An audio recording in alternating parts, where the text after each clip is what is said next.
Bienvenue à toutes et tous pour cette deuxième journée de DevQuest. Vous connaissez forcément la programmation orientée objet, on a tous appris ça à l'école, mais est-ce que vous connaissez la programmation orientée données?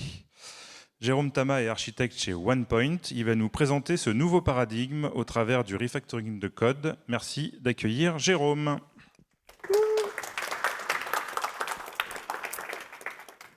Surtout bonjour et bienvenue dans ce début de deuxième journée du DevQuest.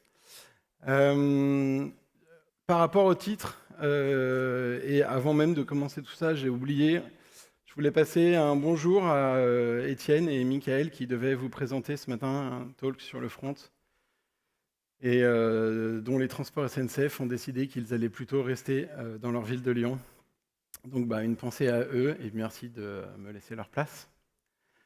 Concernant le titre, on va lever un premier point, c'est qu'on ne va pas parler de shampoing, parce que j'ai des gens qui m'ont demandé si c'était de ça dont je voulais parler. Et on ne parlera pas non plus de drogue, mais bien de Data Oriented Programming. Je sais qu'au DevQuest, on est plutôt donjon, dragon, mage, tout ça. Mais en fait, moi, quand j'étais ado, mes héros, c'était plutôt DevGroll. Donc, c'est mon grand mage à moi. Et on va essayer de se connaître un petit peu. Ok ? Ouais, je sais, c'est pas les Foo Fighters, mais c'est pas grave. Qui êtes-vous ? Qui ? Alors, qui se définit comme un développeur si vous vous définissez pas comme des développeurs Java dans la salle, ou que vous faites pas un peu de Java, je pense que la salle est toujours ouverte. Et sinon, depuis combien de temps? Depuis genre plus de 2 ans, à main levée? Ok. Plus de 10? C'est pas mal. Maintenant, ceux qui sont dans ma team. Plus de 20? Ouais! C'est bien. Mais qu'est-ce que vous faites comme Java? Est-ce que c'est un Java qui a 6 mois, qui a 2 ans ou qui a 20 ans? Du coup, est-ce que vous faites plutôt du Java 8? N'ayez pas honte. Ouais. C'est pas cool. Il est temps de parler à quelqu'un pour leur demander de faire une migration. Je vous conseille de regarder un très bon talk sur les migrations de code Java qui a été donné hier par Jérôme Tama. Java 14, on fait un petit bond. Ok, ça a été oublié. 17. 21. 25. Ou Early Adopter 26. Si vous faites tout ça et que ce n'est pas juste un numéro de version, potentiellement vous savez déjà tout, restez quand même. Sinon, on va regarder tout ce qu'on peut mettre en pratique avec toutes ces nouvelles versions de Java. Je me présente, je m'appelle Jérôme, je suis tech lead ou architecte, ça dépend du moment du jour et de la nuit. J'aime bien cette notion de compagnon du devoir et je trouve qu'on devrait tous être solides sur nos bases et pas oublier ce qu'on a appris parce qu'avec l'arrivée de l'IA, il va falloir qu'on sache lui dire ce qu'on veut faire et du coup, pour ça, il faut savoir ce qu'on veut faire. Il y a eu un très bon talk hier matin de Philippe sur le sujet, donc continuer à apprendre les bases, c'est important. Et un très bon talk également de Fanny sur le turfu du tech lead, apprendre à questionner et du coup apprendre à transmettre, qui sont des sujets qui me tiennent beaucoup à cœur. Je travaille à OnePoint à Bordeaux. On est une société de conseil en informatique et on tacle à peu près tous les sujets, de l'avant jusqu'à l'après, donc de la formation, de l'archi, du dev, sécurité, UX, UI, SysOps, DevOps, tous les Ops. Et puis vous pouvez me trouver sur GitHub, Jitama, aucune originalité, sous la forme de ce petit Brutus, assez parlé de moi. Le talk que je vais vous présenter, il a été pensé comme un kata et il est donné en kata avec les équipes. Et quand j'ai commencé à préparer un petit peu ce kata, je m'imaginais la discussion qui aurait lieu entre les gens qui font le kata et moi qui essaye de les guider. Okay, et d'où la présence de Dave Grohl, parce que moi, dans ma tête, celui qui me guide quand je fais ce genre d'exercice, c'est souvent Dave Grohl. Et donc parfois, dans le talk, je me crierai dessus, c'est parce que je serai Dave, et parfois je serai Jérôme, celui qui apprend de Dave. Ne vous inquiétez pas, dans la vraie vie, je ne fais pas ça. parce que dans la vraie vie, il y a une équipe qui fait le kata. Et d'ailleurs, vous pourrez repartir avec de quoi animer vous-même ce kata. Donc je vous en prie, utilisez-le si ça vous a plu. Si on apprenait à voler un petit peu. Si vous êtes des fans, vous savez. Alors, première intervention de Dave. Jérôme, je vais te présenter une petite appli et on va faire un refactoring dessus. Ok, le modèle objet, il est assez simple, c'est un jeu de tarot. D'accord? Donc on a des cartes à jouer, c'est une interface avec une méthode index qui renvoie un entier. On a ensuite les suit-cards, qui sont les cartes avec des couleurs. Okay, donc il y a évidemment, cette fois-ci c'est une classe, hein. Donc on a évidemment une méthode index qui renvoie un entier, une méthode color qui renvoie la couleur, qui est une énumération, qui a un nom et un symbole, parce que c'est joli. Et on a aussi une méthode face, j'ai mal fait mon diagramme, mais qui renvoie aussi vers une énumération qui est une face, donc une figure. Okay. Et puis on a aussi des trump cards. J'ai découvert en faisant ce kata qu'en anglais, pour dire un atout, on devait dire trump card. Et là aussi, j'ai un problème parce que j'ai oublié un P. Mais je le rajoute un peu partout. Ouais, c'est plus facile comme ça. On est d'accord? Ok. Donc le modèle objet, il est hyper simple. Et puis, j'ai fait un growlometer, puisque j'ai le droit de m'autociter, vu que je suis Dave. Et mon growlometer, son but, c'est d'évaluer la puissance d'une carte quand on joue au tarot. Ok? Donc,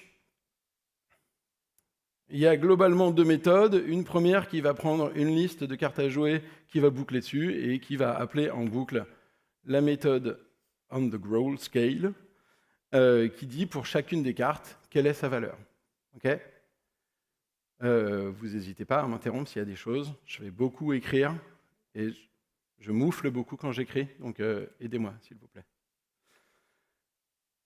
Le code de cette méthode, il n'est pas très compliqué. Je commence par savoir quel est le type exact de l'instance de playing card qui a été passée en paramètre. Je la caste. Si c'est une carte avec une couleur et qu'elle a une tête, alors c'est forcément que globalement, elle est forte. On est d'accord, au tarot, c'est comme ça que ça marche. Et puis s'il n'y en a pas, eh ben, si c'est le 1, le 2 ou le 3, on fait une sortie un peu spécifique, mais globalement, c'est nul. Si c'est jusqu'à 6, c'est un peu moins nul, mais ça reste quand même super nul. C'est assez gros, au fond. C'est pour ça que les vieux, ils se sont mis devant, ils savent. Moi, je suis toujours devant au conf. Et puis, si c'est un atout, c'est fort. OK? Et donc, on va faire un petit refactoring pour essayer de faire mieux. OK, Dave, c'est bon, tu peux arrêter le refactoring, je le fais à ta place. On va utiliser le polymorphisme, on va mettre cette évaluation dans les cartes là où ça va bien. Fin du refactoring, merci, ciao. Non, bah écoute, Jérôme, t'es mignon, mais c'est une conf de 50 minutes, donc évidemment, le modèle objet, il est anémique, parce que sinon, on passerait 3 heures à l'expliquer. OK, d'accord. Et puis en plus, tu connais le Papayou, Jérôme? Non, je connais pas le Papayou. Et vous? Papayou? Ouais, 2 personnes. OK, pour ceux qui ne connaissent pas, mais c'est bien. Pour ceux qui ne connaissent pas, pardon? Le Papayou? Non, je le joue. Le Papayou, c'est... On prend le jeu de tarot, on met les mêmes cartes qu'au jeu de tarot, mais le but, c'est de faire le moins de plis possible. OK? Donc, vous avez un 1 ou un 2, vous êtes content. Vous avez une carte avec une figure, vous tirez la gueule. Vous avez un atout, c'est compliqué. OK? Donc, qu'est-ce que je fais maintenant avec mon polymorphisme si j'ai cuit à l'intérieur de mon modèle la valeur de la carte dans le tarot? Ça ne marche pas, en fait. Parce qu'une carte, elle modélise. Une carte, elle ne modélise pas un jeu. Okay, bon, c'est bon, j'ai compris. Dave, t'es mignon. Je vais t'écouter. Okay, c'est parti.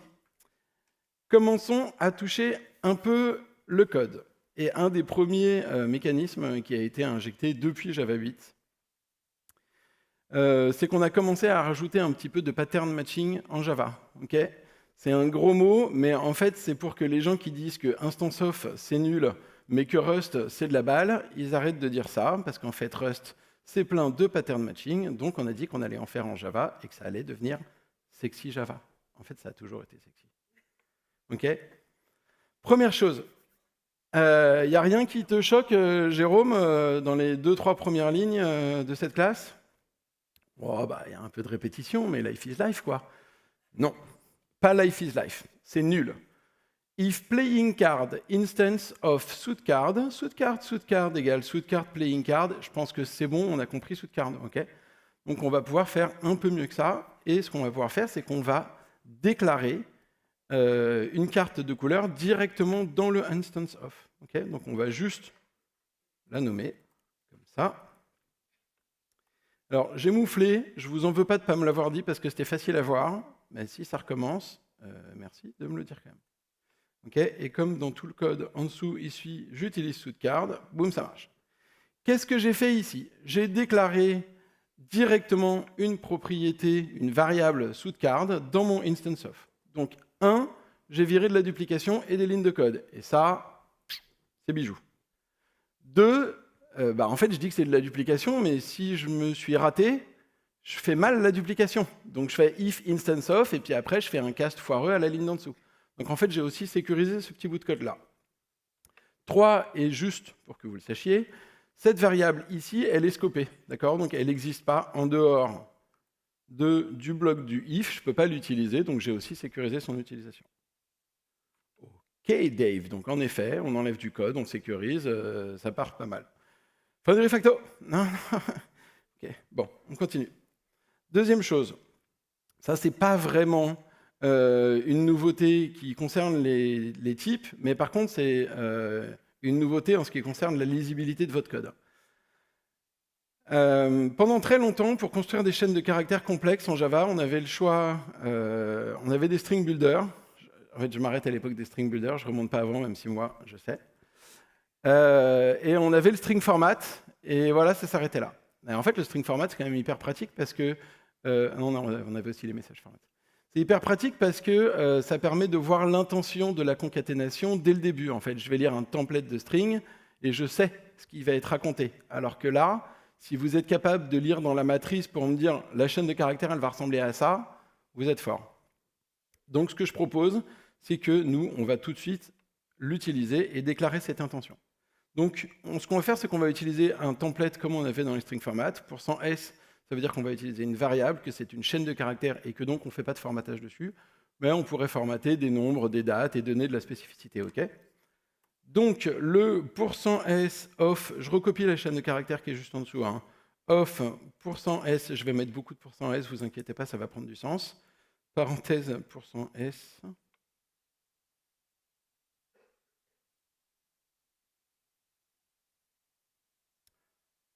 J'ai mis trop de parenthèses, vous ne me l'avez pas dit.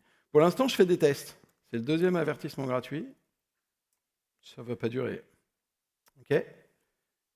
Point, et puis j'appelle la méthode formatted dessus, tout simplement. Okay. Et là, ça prend un varargs, donc vous pouvez en mettre autant que vous voulez. Virgule, oups. Ça, virgule, ça. Hop. Hop, ça compile. Là, je trouve ça cool parce que, en fait, le message il est clair, l'intention est claire, on sait ce que ça va donner à la fin, d'accord? Et révéler ses intentions, c'est toujours cool quand on écrit, mais en fait, on va surtout lire du code. Donc, révéler ses intentions pour celui qui va lire le code, c'est encore mieux. OK. On va arrêter de faire comme si on arrêtait toutes les 2 secondes les refactos et on va passer à l'étape d'après. Et pendant très longtemps, sachez que le switch, c'était juste une façon de faire des flux en Y, mais ça n'avait pas de valeur propre. Donc si on voulait affecter une variable dans un switch, il fallait qu'on la déclare avant le switch, qu'on dise égale nul, parce que sinon le compilateur nous disait qu'elle pouvait être nulle. Et puis ensuite, à l'intérieur de notre case, on l'affectait, on faisait des breaks, des trucs comme ça. Ça, c'est fini. Le switch, c'est maintenant une expression, c'est comme on dit en anglais, un citoyen de première classe. Et donc, on peut retourner un switch et on peut affecter un switch à une variable. OK, donc on va faire ça tout de suite. Moi, je vais faire un return, parce que ça ne m'amuse pas de faire autrement que ça. Hop, je fais un return de mon switch. Vous inquiétez pas, ça va être tout rouge parce que j'ai écrit un switch avec une syntaxe comme si je ne l'utilisais pas comme variable, mais que en fait, je vais l'utiliser pour sa valeur. On va y venir petit à petit. Okay, donc, comment on fait pour lui dire qu'en fait, c'est un switch qui va prendre une variable? C'est qu'ici, on va utiliser une lambda. Merci. C'est presque comme les lambdas qu'on utilise habituellement dans les streams, sauf qu'en fait, quand vous faites ce genre de choses, vous créez des nouvelles instances. Okay, quand je fais un stream filter, je ne fais pas juste une lambda. Je crée une nouvelle instance d'un prédicat, ou d'une function, ou d'un consumer. Okay, là, c'est juste une manière de déclarer un bloc un peu plus zen. Et comme une lambda, parenthèse, parenthèse, et hop, je mets mon bloc ici. Et par contre, comme une lambda, si j'ai qu'une seule instruction, ben, je peux enlever, j'ai dit parenthèse alors que c'était accolade, je peux enlever les accolades, et ça marche tout pareil. Okay, donc là, ça me permet d'avoir des blocs qui sont quand même beaucoup plus courts et de les retourner. Il faut faire la même chose pour tous les autres cases. Vous avez compris, on ne va pas se le faire en live. Donc, ce qu'on va plutôt faire, c'est qu'on va demander à IntelliJ de le faire pour moi. Plaf! C'est exactement le même code. 1, 2, 3. Ah oui, dans les cases, on peut mettre des virgules si on veut faire la même chose plutôt que de faire case 1, case 2, case 3, machin truc. Ok, très bien. Comme mon formatage, c'est plus de la concaténation idiote, eh ben, les IDE ils peuvent le comprendre. Et oui, il y a une erreur parce que en fait, ici, j'ai oublié de lui passer l'index. Hop, et ça c'est corrigé. L'IDE, il sait que ça marche. On a supprimé pas mal de code. Ouais, bon bah, fin du refacto. T'es lourd, Jérôme. Okay. On va continuer.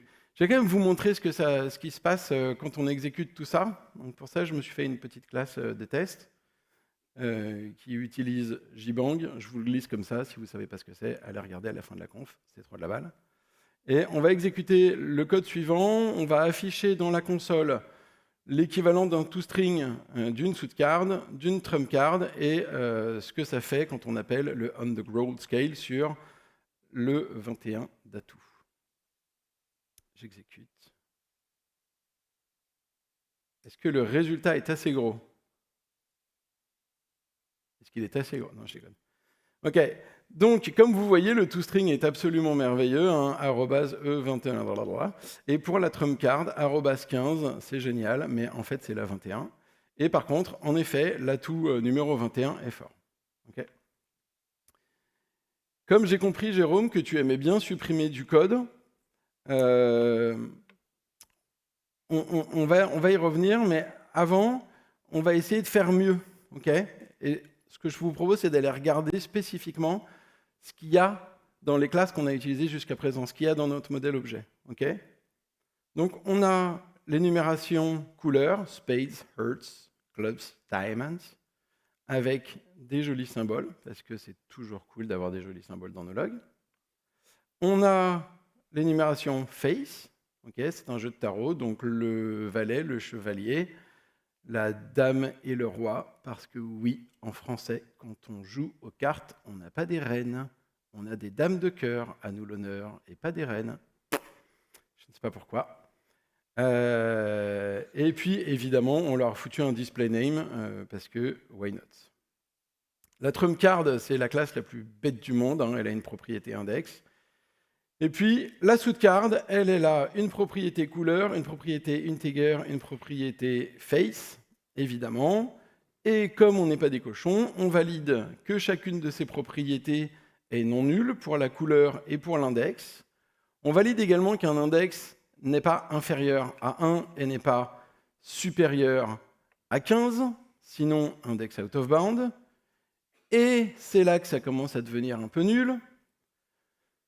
Si jamais je ne suis pas une figure, il faut que je valide également que l'index n'est pas supérieur à 10. Oui, parce que la valeur 11, quand l'index c'est 10, ça ne marche pas. Et par contre, si j'ai une figure, il faut que je valide que l'index... Bref.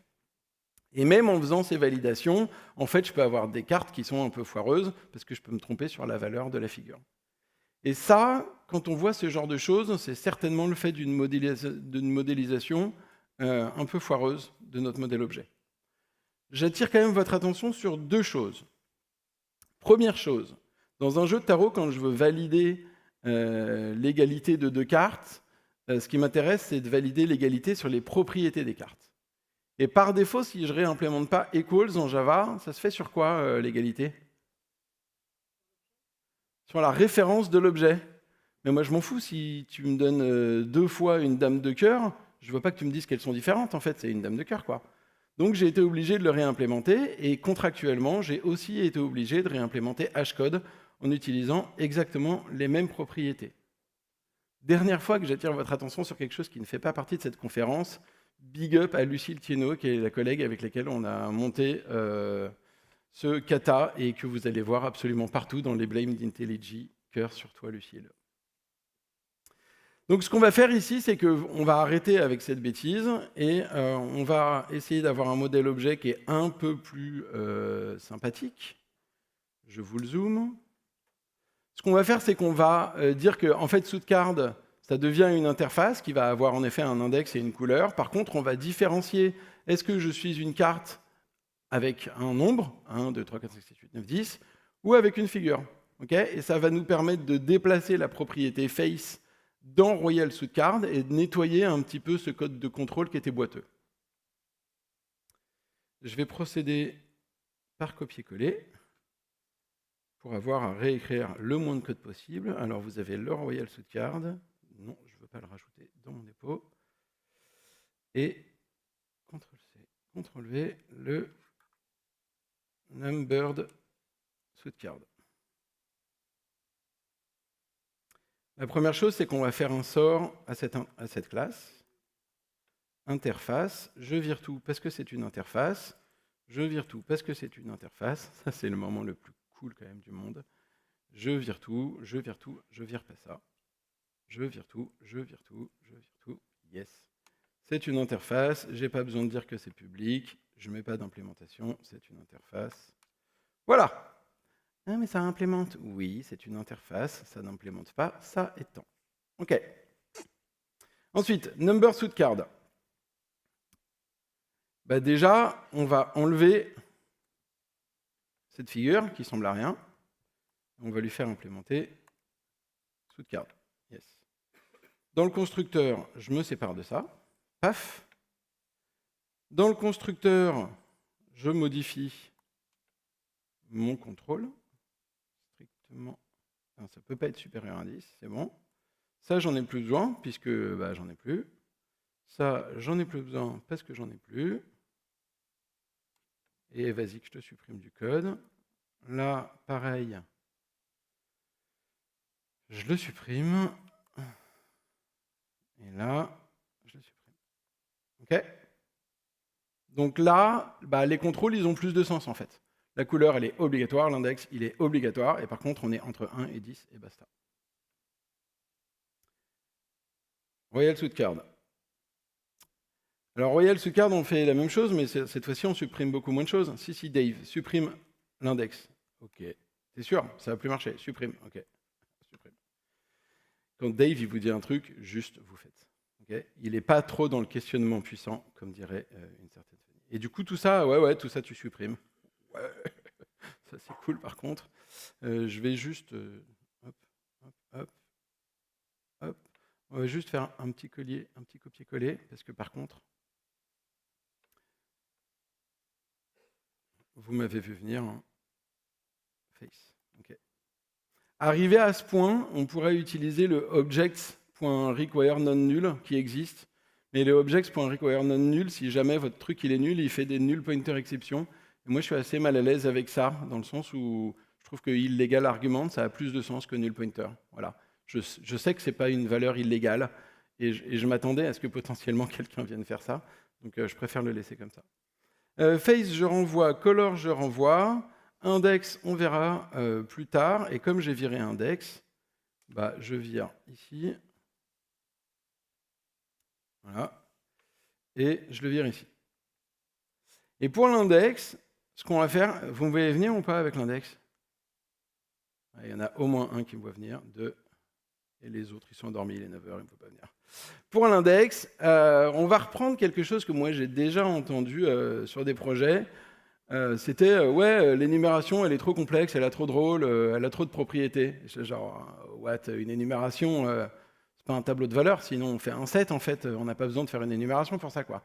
Une énumération, ça peut contenir du code, des propriétés, et puis même vous pouvez mettre des méthodes dedans, et puis même vous pouvez... Bref, je m'excite un petit peu. Donc ce qu'on va faire, c'est qu'on va faire exactement ça en fait. Ici, quand je fais mon énumération, moi je sais qu'un valet, ça vaut 11. Vous savez qu'un cavalier, ça vaut... Ouais. Et c'est pas parce que c'est Dave qu'il faut avoir peur. 13. 14. OK. Ça marche pas? Si, ça marche. Donc, je rajoute un deuxième paramètre au constructeur qui est un entier et integer. Ouais, OK, ça c'est bon. Et dont la valeur... non, je m'en fous de ça. Et dont le name... Quand c'est super zoomé, c'est pas très facile quand même. Est index. OK. Donc je l'ai refactoré, je l'ai rajouté, il sert à rien, c'est pas grave. Hop, crée un champ, bam, il a créé un champ, bam. Et il n'y a pas besoin d'avoir de l'IA pour faire ce genre de truc. Hein. Les IDE, ils étaient déjà suffisamment forts avant. Return, index tab, pouf, voilà, on n'a même pas utilisé des GPU, c'est trop de la balle. One related problem, ici, je peux directement faire ça. Donc là, pareil, j'ai mis l'intelligence là où elle doit être. Je me suis évité... En fait, j'ai déjà là, en l'état, un modèle objet qui est beaucoup plus solide que ce qu'il était avant. Et en fait, j'ai cuit, comme ils disent les Anglais, j'ai cuit à l'intérieur de mon modèle les limites de mon modèle. Donc en fait, à la compilation... Ouais, c'est encore rouge. C'est pas grave. À la compilation, il va me prévenir qu'il y a des problèmes. Et ça va me permettre de ne pas avoir à attendre le runtime pour que ça explose. Alors en effet, ça explose parce qu'une sous-card, c'est devenu une interface. Et donc ici, mes playing cards, il faudrait que je le modifie tout de suite, mais on va le faire en 2 temps.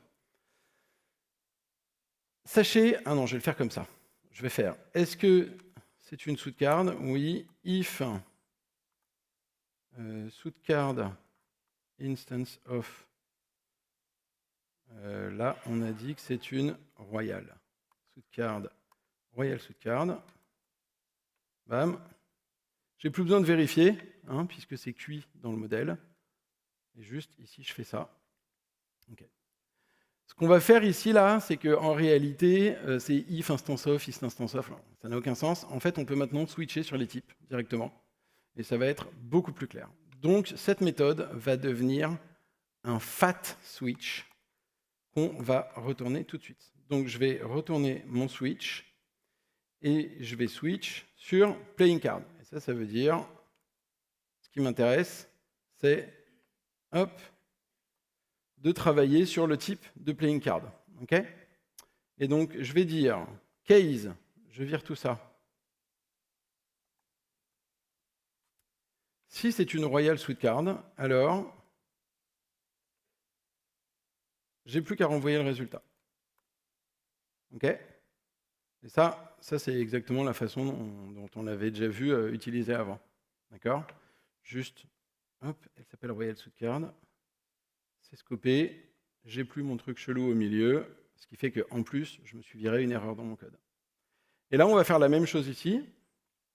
Là, on dit case numbered sous-card, puisque c'est ce qu'on a vu, sauf que là, on faisait un switch sur l'index. Et ben, en plus de faire un switch sur les types, ils ont rajouté les guards dans les switches. Okay, donc on peut maintenant avoir des switches qui sont un poil plus intelligents que ça. Et en l'occurrence, ici, je vais pouvoir dire que je me fais un switch de sous-card. Okay, et on va implémenter le cas numéro 1. Je peux dire si sous-card.index égale 1, je fais ça. Ça roule? Donc là, pareil, on va transformer tout le reste du code. Ça va être vite fait, bien fait. Bam. Bam.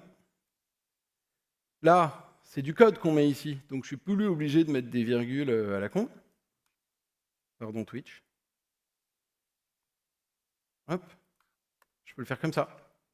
Sauf que c'est inférieur ou égal. Et vous ne me l'avez encore pas dit. C'est un scandale cette salle. Et là, pareil. Bam. OK. Là, on est bon. Et puis là, ici, ce que je vais faire, c'est que mon default, là, OK, on va dire que, en fait, c'est Trump. Parce qu'en vrai, comme j'ai cuit tout le reste dans mon modèle, je fais ça, je supprime ça, et je crois que on est presque bon. Return, il est là. OK. D'accord? Donc là, ça a quand même vachement plus de gueule. Je ne sais pas si vous vous souvenez de la version initiale de la méthode. On a supprimé quand même beaucoup de code. On est d'accord? Et ça marche toujours? On va essayer. Vous avez raison d'être curieux. Oui, ça marche plus. Parce que j'ai cuit dans le modèle ces choses-là. J'aime bien cuit dans le modèle. Je trouve que c'est rigolo. Baked in. On ne réalise pas ce genre de truc. C'est indexed. Cette carte, c'est ça? C'est comme ça que je l'ai appelé? Numbered. Merci. Ah! Là, vous m'aidez. Pardon, désolé, je me suis un peu emporté. Numbered toute carte, super. Et puis, on va en faire un autre. On va mettre du royal. Royal. Ok. Royal. J'aurais pu l'écrire en entier. Hein. Ok. Et on met quoi comme figure? Allez, une reine. Reine. Ça j'aime bien. Voilà, donc c'est toujours aussi moche, mais par contre, ça fonctionne toujours. Donc déjà, ça c'est pas mal. Fini? Non, Jérôme, c'est pas fini. J'ai vu que tu aimais supprimer du code. Ah oui, j'aime supprimer du code. Alors, on va faire ça. Ici, là, on a quand même beaucoup de code qui sert absolument à rien. On a une propriété index avec un getter. On a un equals et hashcode. Et en fait, ce truc-là, il est un peu bêta. Et donc, plutôt que d'en faire une classe, on va en faire un record. Un disque, on va faire un disque, Dave? Non, un record, un truc classe. Ok, d'accord. C'est quoi les records? C'est comme une classe, comme un Peugeot, mais avec en plus un début d'immutabilité. De l'immortalité, Dave? Non, de l'immutabilité. C'est déjà pas mal, mais c'est pas aussi ouf. Un record, c'est quelque chose qui vous garantit que, une fois construit, on ne pourra plus jamais aller modifier ses propriétés. Non, mais on ne peut plus jamais les modifier de jamais, jamais? Non, c'est un peu comme le final de Java. On vous dit que c'est final, mais en fait, ce n'est pas vraiment final. C'est plutôt, on ne peut pas le réassigner. Bon, ça veut dire que si vous avez des propriétés qui sont immutables, comme par exemple un integer, là, vous avez quelque chose qui est devenu immutable. Et un record vous donne pour gratuit des getters, dont la forme est le nom de la propriété, parenthèse, parenthèse. Il vous donne par défaut un equals et un hashcode qui se base sur les propriétés, et en plus, il vous donne un toString qui expose les propriétés. Avant, notre toString, c'était @15, alors que la to, c'était 21. Et ça, c'est cadeau. Donc là, on a supprimé pas mal de code. Par contre, donc, si vous voulez avoir de la vraie immutabilité, que vous avez des listes, des choses comme ça, il va falloir faire du copy dans votre constructeur ou des clones, ce genre de choses, mais c'est déjà un petit peu mieux. Okay? Et puis ensuite, on a la forme compacte d'un constructeur. Bam. Ici, ce qu'on est en train de dire, c'est que là, l'index que vous voyez ici, là, c'est que je suis en train de travailler sur la propriété qui a été passée en paramètre. Je fais mes validations dessus, et si tout se passe bien, ensuite, elle sera affectée à la propriété. Et on va faire la même chose, ici, évidemment. Un record. Ici, je prends mon constructeur, je le colle ici avec une parenthèse. Pourquoi j'oublie toujours les parenthèses? Ici, c'est toujours playing card, personne ne me l'a dit, alors qu'en fait, vous savez, vous, que c'était sous card. On ne lui a pas dit. Je vire tout ce qui ne sert à rien, parce que comme vous l'aurez compris, moi, supprimer du code, c'est vraiment mon truc. Je vire, hop, je vire pas. Un record, il vous donne des getters pour gratuit, mais il n'y a rien qui vous empêche de rajouter des méthodes, du code, tout ça, c'est comme les énumérations. Arrêtez de faire des POJO débiles. Le modèle objet, c'est le comportement à côté de la donnée, pas le comportement dans des services et la donnée dans des objets. Ça, c'est pas le modèle objet. Et puis equals, hashcode, supprimer, paf. Et la dernière classe à modifier. Je ne vais pas oublier les parenthèses cette fois. On supprime. T'as oublié de mettre record. Vous ne me l'avez pas dit. Supprimer.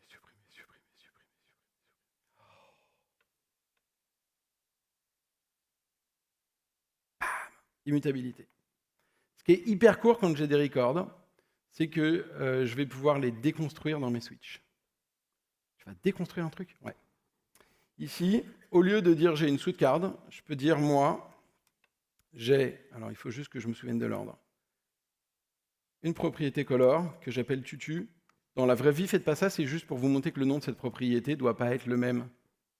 Ok? Mais ne le faites pas, en vrai, c'est pas bien de faire ça. Index, et donc ici,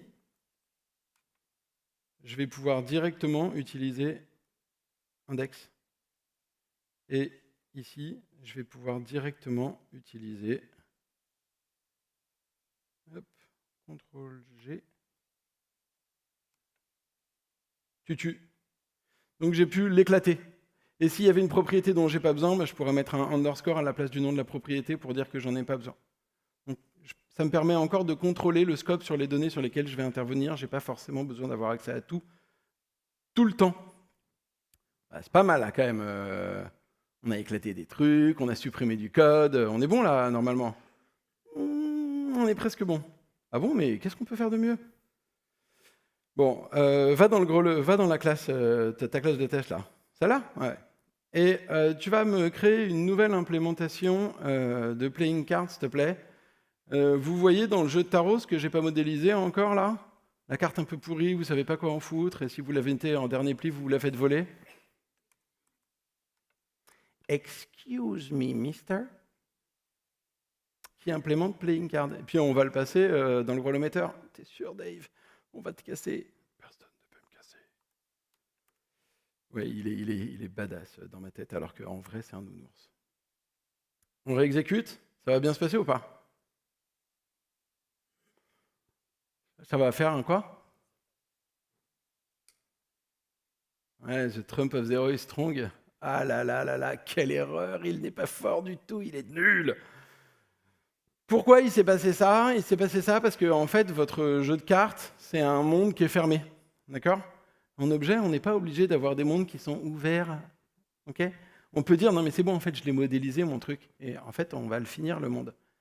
Il n'y a pas besoin d'avoir des trucs qui soient extensibles dans tous les sens. Okay? Ça, on peut le faire. On va commencer tout en haut, en disant que cette interface, elle est scellée. Ça n'a rien à voir avec les... Okay? Et une interface qui est scellée, là, il me le dit tout de suite, il me dit, non, il y a un problème, en fait, ton interface, elle est scellée, et tu n'as pas dit qui avait le droit de l'implémenter. Ok, eh bien, je vais te le dire, permit. Il me le propose tout de suite. Trump card et suite card. Et là, il reste un problème. Pourquoi? Parce que comme le monde il est clos, ce qui a le droit d'implémenter une interface scellée, c'est quelque chose qui est forcément final. Or, les records sont final. Par défaut, vous n'avez pas besoin de le dire. Donc lui, ça marche. Trump card, par contre, Trump card, c'est une interface. Donc, qu'est-ce qu'il va falloir que je fasse? Il va falloir que je la scelle. Autre solution, parce que des gens m'ont voulu de ne pas le dire, je peux lui dire que cette interface, elle est non scellée. Par contre, quand on fait un monde scellé et que vous dites ici, tu auras le droit de me. Non, en fait, vous ne le faites pas. Je ne sais pas pourquoi ça a été rajouté. Si, je pense que c'est pour faire de la rétrocompatibilité, mais ça paraît pas foufou, en fait. Donc, pareil, on la scelle et on va lui dire ben, toi, à ton tour, je te permets d'être implémenté par numbered, indexed, yes, numbered, et royal. OK ? Là, cette fois-ci, on est bon. Alors ici, il dit qu'il y a toujours un problème. Et en fait, le problème qu'il est en train de voir, c'est celui-là. Et oui, en effet, le compilateur est capable de dire « Gars, il y a un mec qui vient d'étendre ton modèle, là, qui vient de changer ton monde. Donc, est-ce que c'est légal ? Et est-ce que tu le fais et tu le cuis et tu le mets absolument partout et tu le permets ? Ou est-ce que le mec n'a pas compris ton intention ? Et s'il n'a pas compris ton intention, qu'est-ce qu'on fait ? On supprime.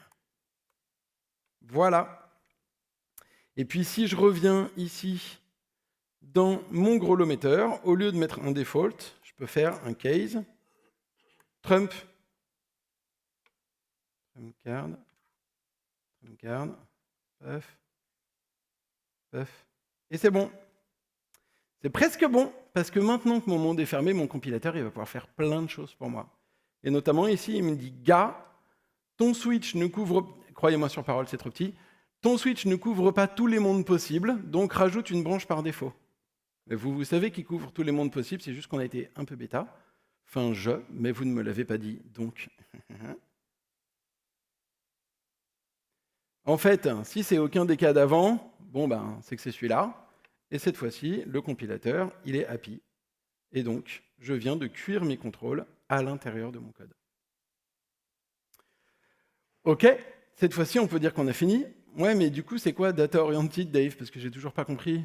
Bah, en vrai, le Data Oriented Programming, c'est un truc qui a été inventé par les DevRel de Java pour vous faire croire qu'il y avait un truc nouveau, alors qu'en fait, c'était juste une façon de dire, les gars, il y a un système de types, il y a de la programmation orientée objet, utilisez-les, c'est trop bien.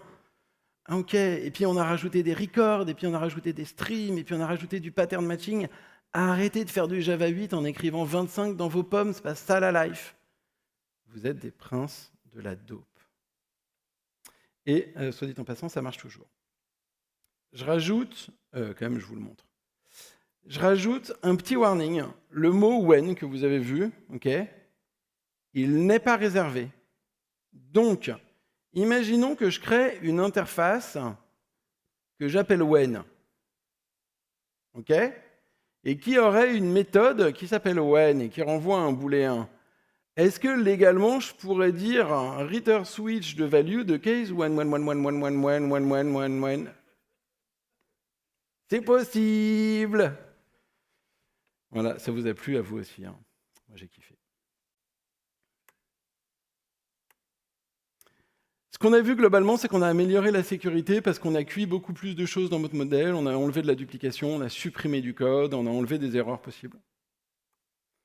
On a réduit pas mal de code, j'avais regardé la différence dans Git, ce qui me dit entre les deux commits, et c'est genre 60% du code qui a été supprimé, donc ça c'est cool. Et en plus, vos indicateurs sur la couverture de code qui sont hyper géniaux, ils vont être contents. Et à mon avis, on a également amélioré la lisibilité et la maintenabilité. Il y a beaucoup plus d'intentions qui sont faciles à lire et plus maintenables parce que, en fait, on a rajouté les contrôles pour le nous de demain ou le collègue de demain qui n'a pas forcément l'intégralité du modèle dans la tête. Donc là, évidemment, avec 3 pauvres classes, vous l'avez en tête, mais quand vous aurez 400 000 lignes de code, si jamais vous avez votre compilateur qui, dès le début, dit « Attention, c'est peut-être pas ce qu'il fallait faire », eh ben, ce serait cool.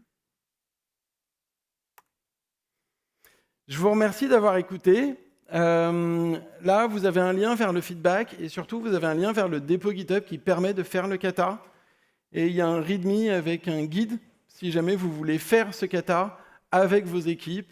Vous avez tous les diagrammes, c'est du plan UML, de l'ASCII Doctor, je vous ai mis tous mes amours dans le même dépôt. Allez-y, utilisez-le, c'est libre de droit, amusez-vous, et merci à vous. Merci Jérôme. On a 2-3 minutes pour des questions avant la petite pause, si vous voulez. N'hésitez pas. Et sinon, aussi, vous pouvez me poser les questions sur LinkedIn ou dans les couloirs jusqu'à peu près 14 heures si vous n'avez pas envie de parler devant tout le monde, il n'y a pas de problème. Et aussi, j'ai des stickers merveilleux qui ont été faits par une de mes collègues, ils sont géniaux, prenez-les. Pas de questions? Pas de questions. 3, 2, 1, adjugé. Bravo, merci. Prochaine conférence à 10 h.